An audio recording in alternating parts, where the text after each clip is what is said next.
Stadium ಕೂಡ ತರ್ತಿದ್ದೀರಿ, ಇನ್ನೂ ಅನೇಕ ಯೋಜನೆಗಳು ನಿಮ್ಮ ತಲೆಯಲ್ಲಿ ಇದೆ ಅನಿಸುತ್ತೆ ಸರ್. ಇಲ್ಲ, ತುಮಕೂರು ಭಾಳ ವೇಗವಾಗಿ ಬೆಳೀತಾ ಇದೆ. ಬೆಂಗಳೂರು ಯಾವ ರೀತಿ ವೇಗವಾಗಿ ಬೆಳೀತಾ ಇದೆ, ತುಮಕೂರು ಕೂಡ ಅದೇ ವೇಗವಾಗಿ ಬೆಳೀತಾ ಇದೆ. ನಾವು ದೂರ ಇಲ್ಲ, ತುಮಕೂರಿಗೆ ನಾವು ಬೆಂಗಳೂರಿಗೆ ಬರೀ ಒಂದು 65 ಕಿಲೋಮೀಟ್ರ್ ದೂರದಲ್ಲಿದ್ದೇವೆ. ನನ್ನ ಉದ್ದೇಶ ಏನು ಅಂತ ಹೇಳಿದರೆ, ತುಮಕೂರು ಬೆಂಗಳೂರಿನ ಒಂದು ಭಾಗ ಆಗಬೇಕು, ಎಕ್ಸ್ಟೆನ್ಷನ್ ಆಫ್ ಬ್ಯಾಂಗ್ಳೂರು. ಅದಕ್ಕೆ ನಾವು ಗ್ರೇಟರ್ ಬ್ಯಾಂಗ್ಳೂರು ಅಂತ ತುಮಕೂರನ್ನು ಕರೀಬೋದು ಮುಂದಿನ ದಿನದಲ್ಲಿ ಅಂತ ಹೇಳಿ ನಾವು ಅಂದ್ಕೊಂಡಿದ್ದೇವೆ. ಮಾನ್ಯ ಮುಖ್ಯಮಂತ್ರಿಗಳು ಕೂಡ 2ನೇ ತಾರೀಕು ಕಾರ್ಯಕ್ರಮಕ್ಕೆ ಬರ್ತಾ ಇದ್ದಾರೆ. ನಾನು ಅವರಿಗೊಂದು ಮನವಿಯನ್ನು ಕೂಡ ಕೊಡೋನಿದೆ. 2ನೇ ತಾರೀಕು ಬಂದಾಗ ನಮ್ಮ ಈ ಭಾಗದಲ್ಲಿ ನೀವು ಇಂಟರ್ನ್ಯಾಷನಲ್ ಏರ್ಪೋರ್ಟನ್ನು ಮಾಡೋದಾದರೆ ಭಾಳ ಅನುಕೂಲ ಆಗ್ತದೆ. ಈ 26 ಜಿಲ್ಲೆಗಳಿಗೂ ಕೂಡ ಈ ಭಾಗದಲ್ಲಿ ಉತ್ತರ ಕರ್ನಾಟಕದಿಂದ ಬರೋರಿಗೆ ಇಂಟರ್ನ್ಯಾಷನಲ್ ಏರ್ಪೋರ್ಟಿನ ಫೆಸಿಲಿಟೀಸ್ ಸಿಗುತ್ತೆ. ಹಾಗಾಗಿ ಇಲ್ಲಿ ಕೂಡ ನಮಗೆ ಈಗಾಗಲೇ ಮಧುಗಿರಿಯಿಂದ ಕೊರಟಗೆರೆ, ಮಧುಗಿರಿ ಆ ಭಾಗದಲ್ಲಿ ಈ ನ್ಯಾಷನಲ್ ಹೈವೇಗೆ ಹೊಂದ್ಕೊಂಡಂತೆ ಸುಮಾರು 2,000-3,000 ಎಕರೆ ಜಮೀನು ಕೂಡ ಸರ್ಕಾರದ್ದು ಇದೆ. ಅದನ್ನೆಲ್ಲ ಉಪಯೋಗ ಮಾಡಿಕೊಂಡ್ರೆ 60 ಕಿಲೋಮೀಟ್ರು ಈಗಿರುವ ಇಂಟರ್ನ್ಯಾಷನಲ್ ಇದಕ್ಕೆ ಏರ್ಪೋರ್ಟಿಗೆ ಒಂದು 60 ಕಿಲೋಮೀಟ್ರ್ ಆಗುತ್ತೆ. ಅವೆರಡನ್ನು ಕನೆಕ್ಟ್ ಮಾಡಿದರೆ ಭಾಳ ಅನುಕೂಲ ಆಗ್ತದೆ ಅನ್ನೋ ಒಂದು ಉದ್ದೇಶ ಇದೆ.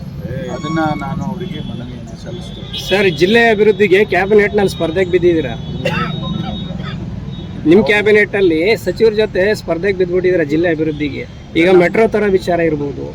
ನಮ್ಮ ಜಿಲ್ಲೆ ನಮಗಿರ್ತಕ್ಕಂಥ ಕೆಲವು ಅಡ್ವಾಂಟೇಜಸ್ಸು ಬೇರೆ ಜಿಲ್ಲೆಗಿಲ್ಲ. ಬೇರೆ ಜಿಲ್ಲೆಗಳಲ್ಲಿ ಬೇರೆ ಬೇರೆ ರೀತಿಯಲ್ಲಿ ಅವರಿಗಿರ್ಬೋದು. ನಮಗೆ ಹತ್ತಿರದಲ್ಲಿದ್ದೇವೆ. ಭಾಳ ಒಂದು ಮೊದಲಿಂದನೂ ವ್ಯಾವಹಾರಿಕವಾಗಿ ತುಮಕೂರು ಜಿಲ್ಲೆ ಭಾಳ ಮೊದಲಿಂದನೂ ಒಂದು ಟ್ರೇಡ್ ಸೆಂಟರ್ ತುಮಕೂರು ಯಾವತ್ತೂ ಕೂಡ. ಹಾಗಾಗಿ ಏನು ಹೆಚ್ಚಿನ ರೀತಿಯಲ್ಲಿ ಭಾಳ ಶೈಕ್ಷಣಿಕ ಸಂಸ್ಥೆಗಳಿದ್ದಾವೆ, ಲಕ್ಷಾಂತರ ಜನ ವಿದ್ಯಾರ್ಥಿಗಳಿದ್ದಾರೆ. ಅವೆಲ್ಲವನ್ನು ಉಪಯೋಗ ಮಾಡಿಕೊಂಡು ನಾವು ಬೆಳೆಯೋದಕ್ಕೆ ಸಾಧ್ಯತೆ ಇದೆ. Thank you. ಕಾರ್ಯನಿರತ ಪತ್ರಕರ್ತರ ಸಂಘದ ವತಿಯಿಂದ ಮೊದಲನೇ ಬಾರಿಗೆ ತುಮಕೂರಿನಲ್ಲಿ ಈ ಕ್ರೀಡಾಕೂಟವನ್ನು ಆಯೋಜನೆ ಮಾಡಿದ್ದಾರೆ. ಮೊದಲನೇದಾಗಿ ನಮ್ಮ ಶಿವಾನಂದ್ ಅವರಿಗೆ, ಅಧ್ಯಕ್ಷರಿಗೆ ನಾನು ಅಭಿನಂದನೆಯನ್ನು ಈ ಸಂದರ್ಭದಲ್ಲಿ ಸಲ್ಲಿಸ್ತೇನೆ.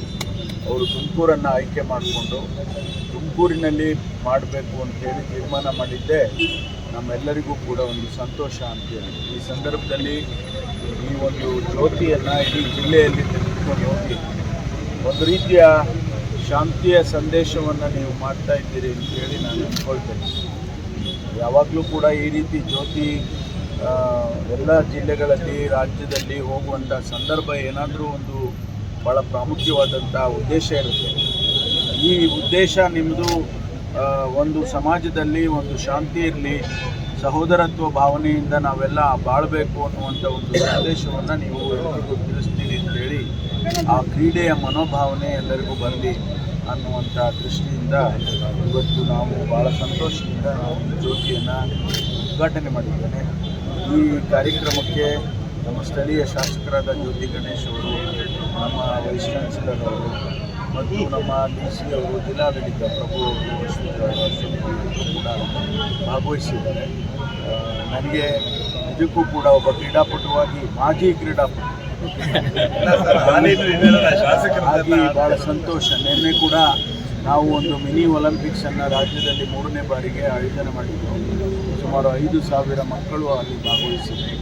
ಅದನ್ನೆಲ್ಲ ನೋಡಿದರೆ ಎಲ್ಲೋ ಒಂದು ಕಡೆ ನಮ್ಮ ರಾಜ್ಯದಲ್ಲಿ ಒಂದು ರೀತಿಯ ಅನೇಕ ಕಲೆ, ಕ್ರೀಡೆ, ಈ ರೀತಿ ಅನೇಕ ವಿಚಾರಗಳಲ್ಲಿ ನಾವೆಲ್ಲರೂ ಕೂಡ ಪಕ್ಷಾತೀತವಾಗಿ ಯಾವುದೇ ರಾಜಕಾರಣ ಇಲ್ಲದೆ, ಯಾವುದೇ ಭಾವನೆಗಳಿಲ್ಲದೆ ನಾವು ನಡ್ಕೊಳ್ತಕ್ಕಂಥದ್ದು ಭಾಳ ಈ ಸಂದರ್ಭಕ್ಕೆ ಭಾಳ ಉತ್ತಮ ಮತ್ತು ಉತ್ತೇಜನಕಾರಿಯಾಗಿರಬೇಕು ಅಂತ ಹೇಳಿ ನಾನು ಭಾವಿಸ್ಕೊಳ್ತೇನೆ. ಹಾಗಾಗಿ ಭಾಳ ಸಂತೋಷದಿಂದ ನಾನು ಈ ಕಾರ್ಯಕ್ರಮದಲ್ಲಿ ಭಾಗವಹಿಸಿದ್ದೇನೆ. ಶುಭವಾಗಲಿ. 24ನೇ ತಾರೀಕು ನೀವು ಮಾಡ್ತಕ್ಕಂಥ ಕ್ರೀಡಾಕೂಟ ಯಶಸ್ವಿಯಾಗಲಿ ಅಂತ ಹೇಳಿ ಹಾರೈಸ್ತೇನೆ.